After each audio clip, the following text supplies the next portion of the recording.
Não está gravando ainda, deixa eu começar a gravar. Ok. Tá.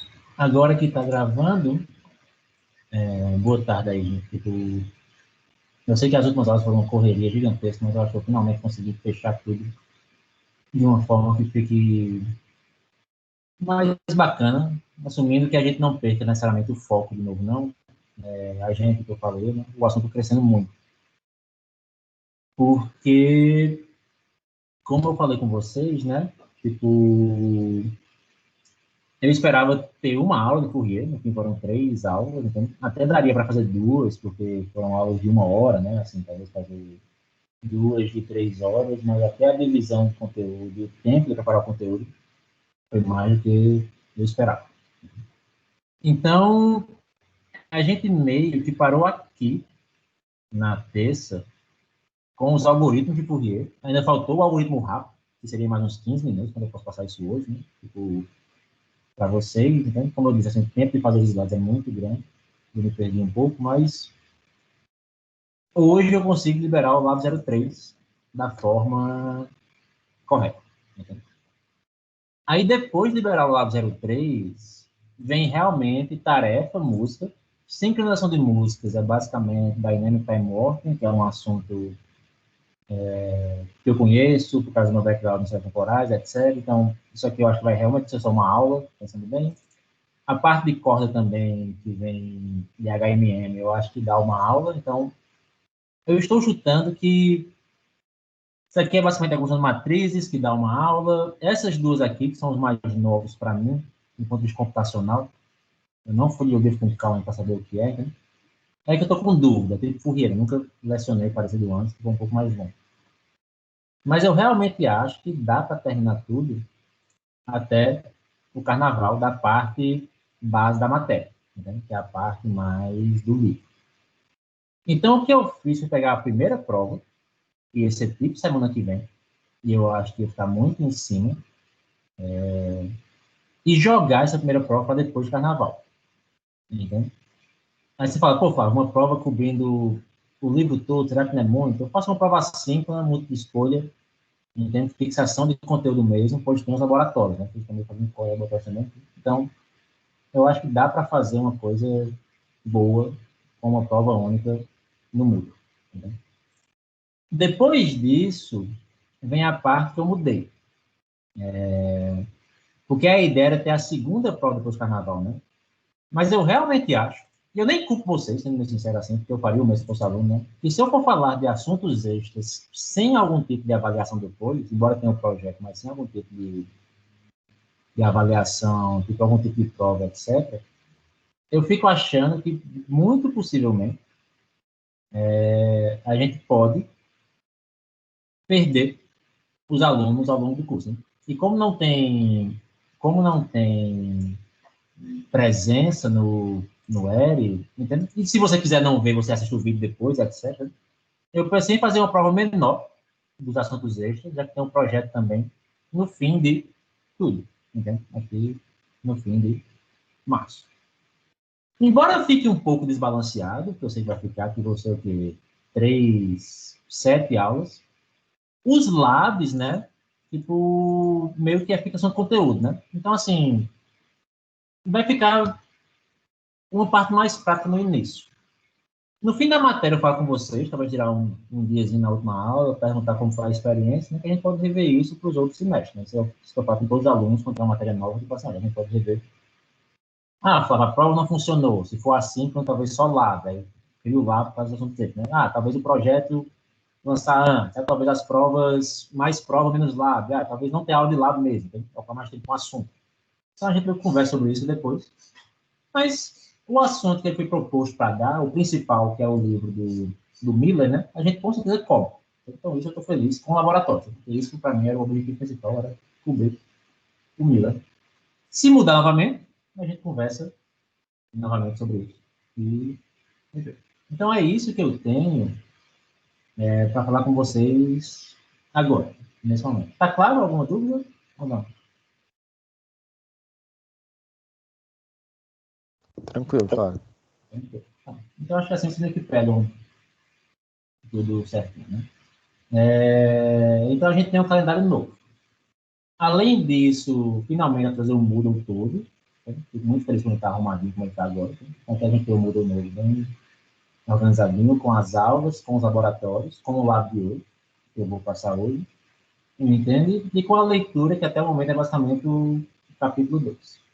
Eu não consegui achar ainda o Music Matrix PDF para compartilhar com vocês.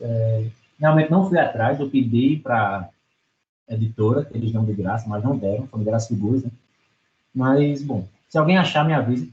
Eu boto aqui também umas referências para o Music Matrix, que é um livro bem mais simples do ponto de vista da abordagem de Fourier. Na verdade, boa parte dessas 3 aulas de Fourier é uma coisa que o Miller, no curso dele, dá em uma aula, eu fui cobrindo do Music Matrix, né?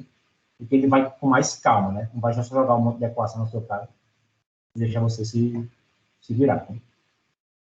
Então, eu espero que o assunto tenha ficado claro. O Moodle está atualizado.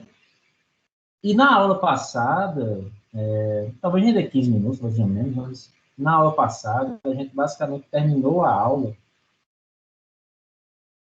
passando pelas equações da transformada de Fourier discreta, como sincronizar, assim, depois vai dar uma mostrada da matéria e tal. E só para explicar a minha abordagem aqui, assim, quando eu dou um assunto novo, tem muita abordagem assim, como eu aprendi, vou passar para o aluno da mesma forma, né? A coisa funciona melhor para mim com entender as provas, entender exatamente assim, isso funciona do ponto de vista teórico quanto disso, porque visualizar números complexos, visualizar isso em imagens é bem difícil. As aulas que eu vi online, vou até passar uma matéria muito para vocês aqui, tem uma abordagem parecida, entendeu? E, tipo assim, a matemática funcionando, depois você convence que equações de onda podem ser números complexos, né? A coisa vai garantir, a coisa vai dar certo garantidamente, né? É meio que provar, entendeu? Então, eu tentei passar dessa forma, começando por Euler, intuição, prova, depois Fourier, intuição, prova. A aula passada, basicamente, é aproximar integrais discretamente, colocar as equações de forma que feche a aproximação de Fourier contínua. Entende? Tudo isso partindo da base do exponencial, como forma de fazer uma curva, quando é levado a IP, que é o assunto da primeira parte da matéria. Antes de continuar, tinha um erro na última aula, que eu acho que eu tenho aqui, eu acho que eu tenho aqui o notebook dela aberto, entende? Tipo assim, não tem um erro não, né? Eu vi que tinha um... Eu tenho que estar junto com as aulas online também, bem lembrando. Eu estar junto com as aulas online também. Tinha um erro meu, não um erro na aula, na última aula, né? Eu não consegui entender, por exemplo, quando eu executei a transformada de Fourier num sinal discreto. Deixa eu rodar aqui. Eu meio que executei a transformada de Fourier num sinal discreto. Basicamente esse sinal aqui. Aqui é o X que eu tenho aqui em cima. Então, quando eu executei a transformada de Fourier num sinal discreto, né, a gente vê essa cara aqui do que é a transformada. O que eu falei na última aula muito, que foi a base da última aula, é que é o seguinte, a gente trabalha com um índice K, que é um índice discreto de velocidade, né, ou de frequência que a gente está girando na exponencial, entendeu? E esse índice K, ele é mapeado para uma frequência no mundo real, entendeu? Onde, primeiramente, esse índice K é convertido para uma frequência no mundo discreto, que é ômega, entendeu? Mas como o sinal foi amostrado a cada t instância no mundo real, isso é como se fosse um mega t no mundo real. Entendeu? Então, para converter de K para o sinal ou a frequência real, entendeu? A gente tem essa equação aqui, entendeu? Que basicamente vai dizer que a gente tem K intervalos que foram quebrados nesses tamanhos assim, NT, que foi a nossa frequência, a gente quebrou esses K intervalos de tamanho NT, entendeu? Só que 1 sobre T é a frequência da amostragem. É literalmente de quanto em quanto tempo eu amostrei a minha música aqui, né? Então, isso é o caminho para chegar na frequência real, né? Ou, vamos dizer assim, no ômega real, que é a velocidade daquela naquele caminho para o sinal, né? Assim, tem vários caminhos rodando, né? Assim, são infinitos, né? Tipo assim, né? E o quão rápido está esse em particular. Né? Várias equações girando no ciclo, né? Então, o quão rápida é essa em particular, né? Na música passada, assim, eu basicamente fiz um seno e foi aí que eu pensei, né? Tipo assim, esse sinal não foi amostrado, entendeu? Eu fiz um seno de 100 pontos, só que eu não amostrei um sinal real, né? Então, esses 100 pontos é a minha amostra. Literalmente, a amostra que eu vou ter aqui, entendeu? Então, quando eu pegar a frequência de amostragem, foram N pontos em um intervalo de tempo. Entendeu? Tipo, foram literalmente esses N pontos em um segundo, ou em um minuto, dependendo da frequência cada segundo, mas foram esses N pontos que eu peguei em um segundo. É como se fosse uma amostragem de uma resolução muito boa, entende? Então, a frequência de sampling é N sobre N da K, entende? E meio que mostra essa equivalência aqui, de pegar justamente o K igual a 10. Né? É meio que um efeito de não trabalhar com um sinal amostrado mesmo, entende? Tipo, na aula de hoje, a gente trabalha com um sinal amostrado mesmo. Mas no notebook de hoje também, já entrando no assunto do notebook, né? Eles vão ter que fazer essa conversão para sinais reais e para sinais também meio que top. Faltou um teorema, não tive tempo de fazer de prova, nem passar pela prova, mas basicamente no Instagram se garante que a Fourier funciona, mas preferi deixar de fora. Aí a gente meio que terminou a aula, entende? Com os algoritmos, né? E a gente termina a aula basicamente falando que, olha, a transformada de Fourier discreta, ela não é um código muito difícil de fazer, entende? Ela é basicamente um laço com exponenciações, onde esse laço eu vou repetir k vezes, porque eu vou ter k frequência, ou n vezes, que eu vou ter n frequência, né? É igual o n aqui do outro n. Né? E quando eu fizer isso para o sinal, eu vou ter um laço de custo n e outro laço de custo n. Né? Então, assim, como é pré-requisito da matéria, mas como tem gente de fora que talvez não entenda muito da parte de computação, quando eu tenho dois laços juntos, como esse assim, eu tenho que chamar de um custo quadrático. Então, tipo assim, porque para cada vez que eu percorrer esses n passos, então eu percorro aqui 10 vezes, eu vou ter para cada uma delas outras 10. Então, 10 vezes 100. E isso deixa o código bem lento. Entendeu? A transformada inversa não é muito diferente. Também é um laço, entendeu? A gente meio que põe a inversa. Só fazer esse código em Python funciona, como a gente viu na última aula, e falou um pouco como interpretar isso aqui, né, que é a magnitude do vetor, né? Tipo, mas fica muito lento. A gente falou da transformada short time, eu não vou pedir para vocês implementarem, já tem ponto em Python, vocês vão usar ela já pronta em Python, né, que é mais fácil. Mas tudo isso fica bem lento, né? Esse custo quadrado é bem chato para a gente executar, para dar um N exato. Então, eu terminei a aula passada meio falando o quê? Para meio que entrar na transformada rápida, né? Que a transformada de Fourier, ela pode ser representada como uma multiplicação de matrizes. E isso já é o assunto do laboratório de hoje. Vou começar a implementar essa multiplicação de matrizes. Entendeu? Onde a gente vai ter uma matriz com o que pode ser chamado dos coeficientes da transformada, entendeu? E essa matriz, cada ômega desse aqui, né, voltando para trás, ômega Kn, basicamente quer dizer frequência na linha K, amostra na linha N, a matriz foi quadrada, que a gente definiu o mesmo número de frequências para o número de amostras, entendeu? É a parte constante, o ômega, da caminhada no círculo, né? Entendeu? Que é o E elevado a 2πi n. Tudo isso aqui é constante, nada disso varia. O K e o N são as partes que vão alterar.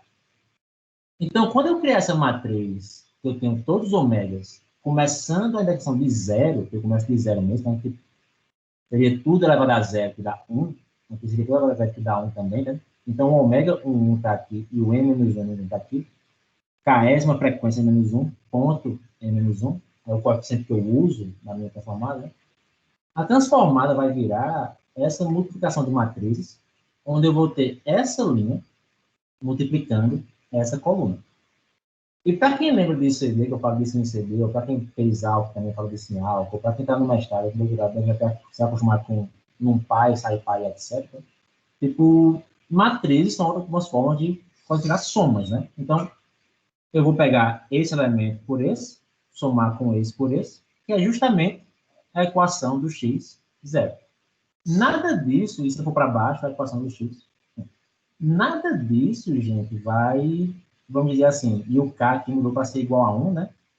Eu fui para a primeira linha, e a soma está aqui. Nada disso, gente, vai, vamos dizer assim, necessariamente reduzir o tempo de computação, não. Isso aqui ainda vai ser uma coisa custosa de se fazer. E quadrado em operações para ser feito.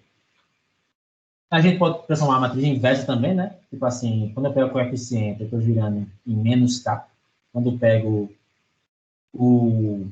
Para recuperar o sinal, eu giro em sentido de k, né? Então aqui é só tirar o menos, e eu criar outra matriz também. Não é muito difícil criar outra matriz. Mas isso meio que converte as transformadas para forma matricial. Tá claro? Antes também da forma rápida. A forma rápida vai ser mais equação, né? Mais denso. Alguma dúvida? Tá ok. Então, a transformada rápida de Fourier não vai mudar em nada o resultado. Entende? Tipo assim, o resultado vai ser o mesmo, ainda vai ser coeficientes exatos, não é um algoritmo aproximativo. Né? Tipo, a gente poderia até fazer o notebook só com a parte lenta e vocês dizer assim, olha, tem um algoritmo mais rápido, usem. Mas é porque é um algoritmo tão importante assim, para a computação, sabe? E é ele que permite a gente usar isso, né? Porque assim, pega música longa e Fourier pode ser usado para imagens também, no final 2D, então, tipo assim, sem um algoritmo rápido, a gente não ia conseguir fazer todas as tarefas do curso. Então, mesmo talvez não trazendo nada de novo em termos de música, é bacana, eu acho, passar pelo algoritmo, né? E queira ou não, o algoritmo, ele é sim, então, isso é o que é mais elegante, mas é daqueles algoritmos recursivos que, tipo assim, a sacada para chegar nele é complicada. Depois que vem na sacada, a implementação fica bem simples. Né? Então, nos próximos slides, eu vou mostrar qual é a dedução desse algoritmo. E espero eu não ter nenhum erro nos slides, porque dessa vez eu termino mais cedo, já vi vamos lá. E o primeiro ponto que a gente vai ter obviamente, quando eu passo assim, a prova de Fourier, a prova de Euler, ou essa aqui também, não tenho a menor ideia como as pessoas pensam quando fazem. Da forma que eu consegui entender a coisa funcionando. Então, quando a gente pega a transformada de Fourier na forma matricial, que é essa linha por essa coluna, como isso codifica uma soma, você pode observar que isso não muda em nada se eu jogar os coeficientes pares para cima e os ímpares para baixo. Tudo que eu fiz foi reorganizar esse vetor aqui, que tem a amostra, o sinal, a música, entende? E jogar os pares para cima e os ímpares para baixo. Do ponto de vista de música, eu baguncei a música, eu sei disso, obviamente. Se for 1 segundo de música, se for, sei lá, 1 sobre 3 segundos de música, né? Tipo, que é a minha taxa de amostragem, tipo assim, eu vou que ainda assim vou. Que vai ser T de cada um segundo. Então, ainda assim eu vou ter problemas ao tocar isso, mas do ponto de vista transformada, não muda em nada, entende? Aqui é pares, não. Mas pares em cima, ímpares embaixo. Né? E como eu codifico uma soma, somar primeiro os pares e depois os ímpares, não vai mudar o resultado da soma. Entende? Vai ser o mesmo resultado da soma, no fim das contas. Então, vamos escrever essa soma aqui. E essa primeira parte vai ser fácil. Depois vem qual é a sacada maior. Porque, assim, geralmente vai de trás para frente. Né? A pessoa deve ter feito no inverso. Tipo, então, eu tenho aqui o coeficiente, é importante para a gente ficar. Vai ser a soma, né? Tipo, como a gente pensava assim, né? O quão frequente é aquele coeficiente ficar em cada ponto do sinal, né? Seria a ideia. Né? Tipo, que eu estou girando aqui nesse número contrário em frequência K discreta. E eu fiz aqui a transformada de Fourier. Eu quebrei os pares em cima, entende? Então, o que é que eu vou fazer? Vão ser duas somas, porque duas somas de n sobre 2 dá uma soma de tamanho n, entende? Tipo, onde a primeira vão pegar os elementos pares, são os dois n's, entende? Então aqui é tudo 2n. Quando n igual, quando n igual a 0 vai ser 0, quando n igual a 1 vai ser 2. Então aqui eu vou avaliar o 2 e o 2, o 4, o 4, o 8 e o 8. E a segunda parte, que vai avaliar os ímpares, que são os 2n mais 1. A equação fica ultra longa, mas por isso que o ômega vai ajudar a gente. Né? Então, quando n for 0, 0 mais 1, 1, 0 mais 1, 1. Entende? Algo me diz que tem um 2 aqui fora do lugar, isso, esse 2 aqui está fora do lugar, tá vendo agora, mas dá para entender que é 2n mais 1. Tá claro? Mesmo com o errinho aqui, tudo certinho? Sim. Ok. Certo. Então, aqui é que vem o nosso... Aí sempre que eu acho uma equação com erro, eu fico com raiva, que demora para fazer essa. E elas vão repetindo até o fim do zero agora. Né? Então, o que a gente vai ter que fazer aqui agora é só plugar o ômega, tirar aqui o Google, né? Porque meu tipo meio que interrompendo um pouco. Mas eu vou só tirar o ômega para escrever isso de forma mais simples. Então, como é elevado a 2πi K2n, é basicamente ômega K2n, porque o 2n é equivalente à posição que eu estou aqui na coluna, que é a amostra, e o K está aqui na linha, então aqui tem o K2n, só fiz escrever a equação de forma mais simples, entendeu? Com o nosso ômega. E agora eu só vou reescrever isso. Toda a parte da matéria agora é só reescrita por um tempo. E a forma que eu vou reescrever isso é basicamente pegar uma constante que existe aqui. Então, um segundo. Talvez eu consiga, talvez, ocultar isso aqui embaixo, fica maior, assim tá bom. Então, eu vou basicamente só pegar essa constante ômega K, entende? Porque você vai ver que isso aqui seria ômega K multiplicado por 2n's, ômega K multiplicado por 1, entende? E ômega K não depende de n, então ômega K, se eu plugar aqui dentro e botar o K em evidência, vai voltar para o K2n mais 1, talvez não fique claro que o 2 ficou fora do lugar, entende? Eu vou jogar esse meu ômega K para fora, reescrevendo o meu termo aqui, ou a minha nova expressão, que é a mesma expressão de antes. Entende? Tipo assim, não teve nenhuma mudança significativa no resultado. Só fiz escrever pares de um lado, ímpares do outro, e separar o que é constante, que seria esse meu ômega K aqui. Entende? Aqui eu não posso separar o ômega K, entende? Porque eu estou multiplicando pelo 2n. Aqui até poderia, né? Mas vamos deixar assim por hora, que é assim que a coisa vai funcionar. Né? Certo. Então a gente não para aqui a nossa brincadeira. Certo. Aí agora vamos para a parte que é o truque. Entende? Que seria meio que a grande sacada que os dois autores, né, que é o Cooley e outra pessoa que eu esqueci o nome dela, né, teve. Então, acho que você dá um zoom aqui, tentando um slide com muita equação para baixar. A grande sacada que os autores tiveram é que, tipo assim, se eu avalio os primeiros K fatores, e esses K são os primeiros fatores, se o sinal tem tamanho 32, os primeiros 16, eles vão ter essa cara aqui. Do 17 para frente, vai ter uma cara muito particular. Vai ter uma cara muito parecida, na verdade. Vai ter uma cara muito parecida com a que a gente está vendo agora.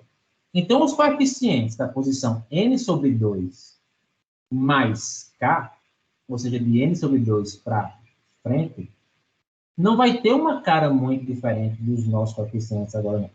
O somatório ainda é em n, de 0 a n sobre 1, porque eu ainda estou avaliando, vamos dizer assim, os termos na sequência pares e ímpares, que sumiram aqui do outro lado. Entendeu?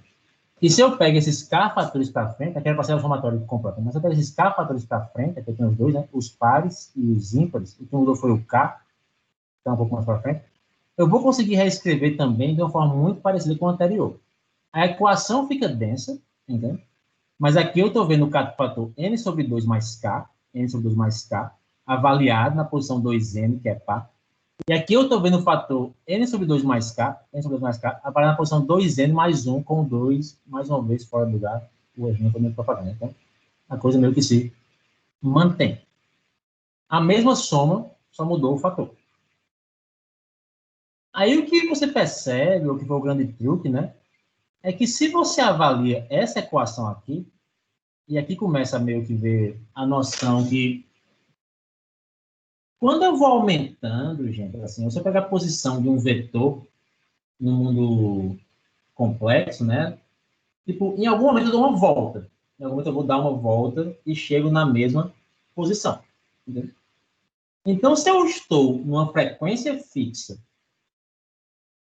e eu estou mudando, ou melhor, se eu estou numa frequência fixa e eu estou alterando a amplitude, desculpa, né, assim, que é o quão rápido eu dou essa volta, né, a minha velocidade, né, de certa forma, para essa frequência fixa que eu estou, eu errei os termos, né, alguns mas para essa frequência fixa que eu estou, ao alterar o K, eu vou meio que fazer isso e eventualmente chegar do mesmo lado. Entendeu? Então a coisa é cíclica. Então o que os autores meio que mostraram é que se eu pego a definição de ômega kn, que é a parte constante da transformada elevada a kn, e eu avalio ela na posição n sobre 2 multiplicado por 2n, então, vocês vão ver que isso aqui, eu vou cortar o 2, né? Aqui eu já dividindo, até multiplicando, e vou avaliar na posição n. Entende? Avaliar essa posição n, eu vou cortar o n agora, aqui eu vou cortar o n, entende? É basicamente avaliar e elevado a menos 2 π e n. E aqui eu estou com uma expressão que vem do grande truque, que é basicamente aplicar Euler, né? Eu posso reescrever isso como é um exponencial multiplicando, é um elevado, que é essa linha aqui embaixo, né? Eu vou tirar o mouse para vocês verem. E eu sei que E elevado a πi é igual a menos 1. Entendeu? Tipo, e aqui eu vou ter menos 1 ao quadrado, elevado a n, como eu ali errado, né? Vai ser basicamente 1 elevado a alguma coisa, que dá igual a 1. Então, parte desse termo aqui vai ser 1, e outra parte não vai ser igual a 1. Como esse termo pode ser quebrado em n sobre 2 mais k, multiplicado por 2n, uma parte vai ser n sobre 2, 2n, e outra parte vai ser k, 2n. Essa parte aqui, ela dá igual a 1.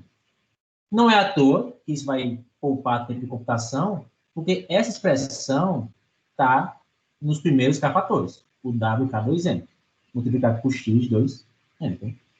Então, o que vai acontecer é que eu vou ter o mesmo termo de antes, entendeu? Para os fatores, vamos dizer assim, se eu tenho 32 elementos, para o 16 para frente, eu vou repetir termos que eu tinha nos 16 para trás, entendeu? Quando eu pego os ímpares, eu conto aqui para os ímpares, a mesma coisa vai acontecer, e finalmente eu corrigi a equação, então a mesma coisa ela vai acontecer, entendeu? Tipo, e a gente vai ter um termo repetido.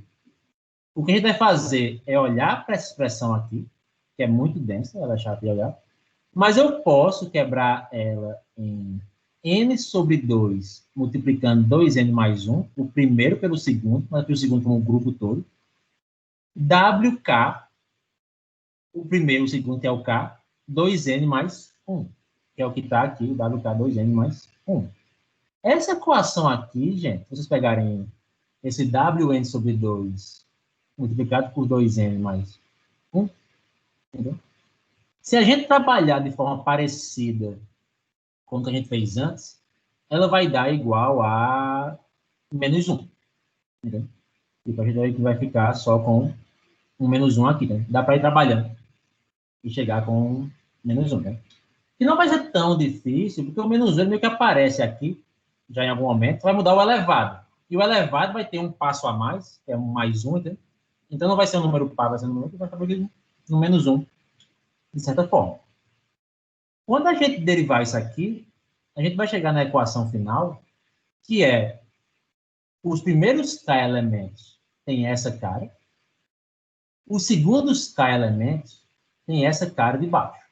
Você observa que para os primeiros k elementos eu tenho ômega k2n, 2n, ômega k2n, 2n.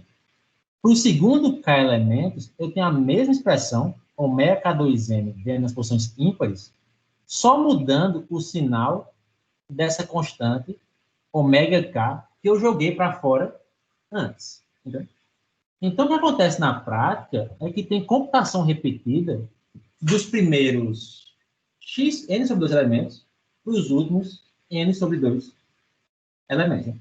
Eles são bem relacionados um com o outro.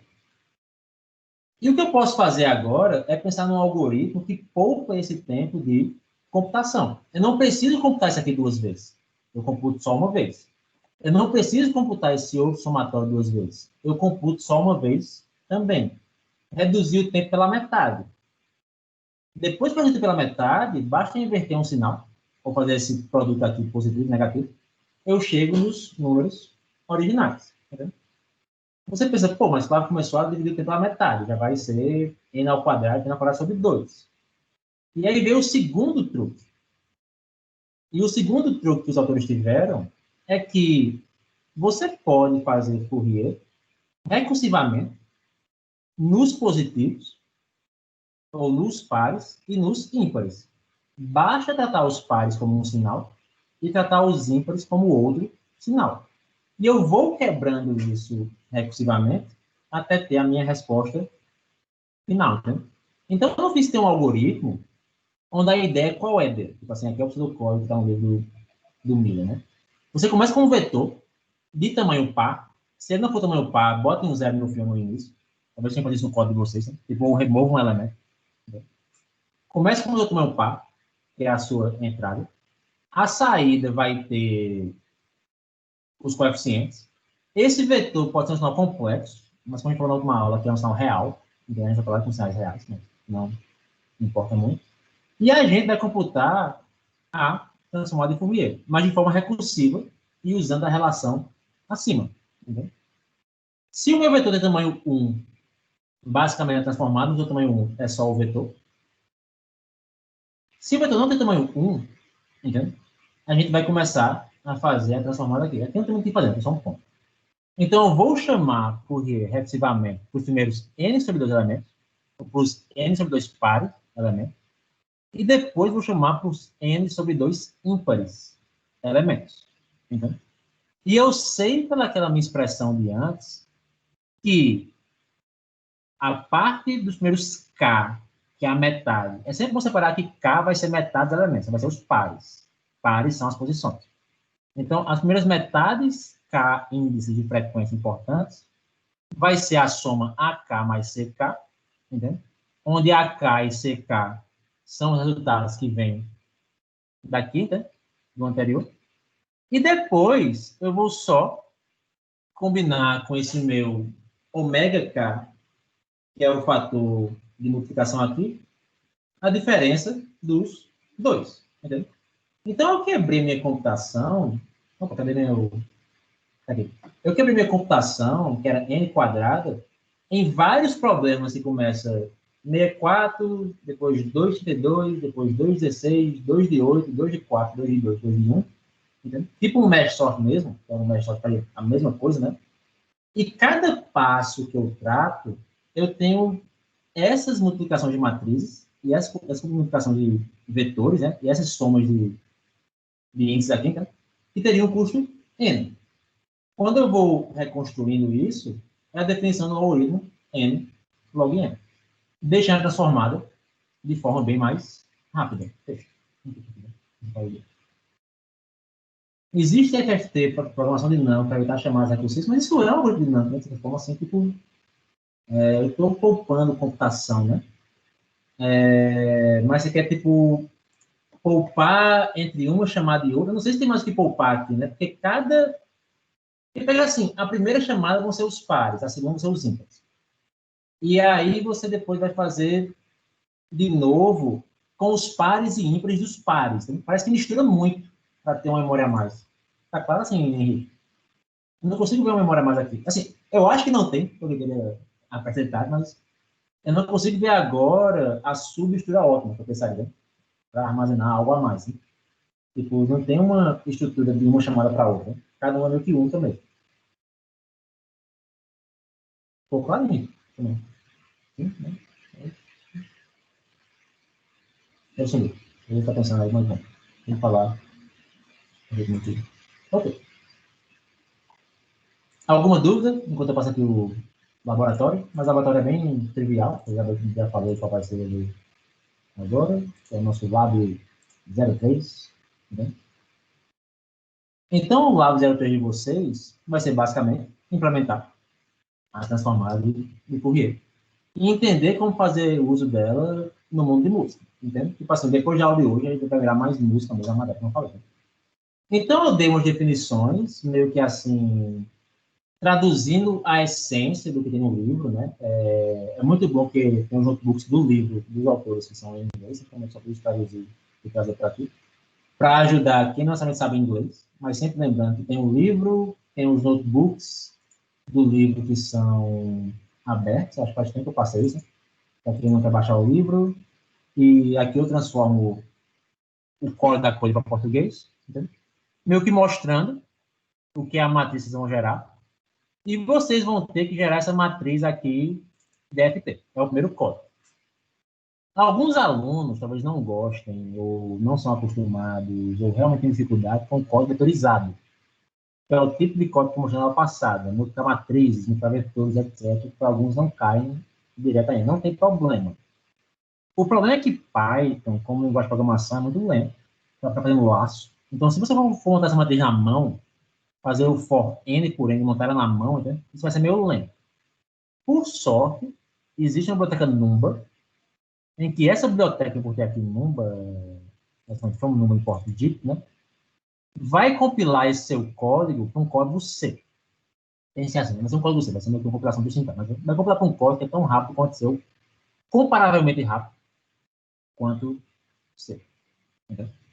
Então, sabendo disso, vocês podem fazer a resposta em laços, desde que aqui dentro vocês se limitem a tipos de Python base, tipo listas, vetores de NumPy e laços e chamadas de funções. Já poder ficar rápido mesmo, por ter esse dito aqui. Então, a primeira tarefa é gerar a matriz. Aqui eu tenho a saída que vocês vão esperar. Esse plot aqui vai mostrar, basicamente, qual é o coeficiente real de cada elemento da matriz e qual é o coeficiente imaginário de cada elemento da matriz. Vocês já conseguem ver que tem uma certa redundância de informação na matriz, né? O imaginário é bem claro. Esses dois blocos aqui é basicamente o inverso desses dois, né? Mostrando assim que existe uma certa redundância de informação aqui.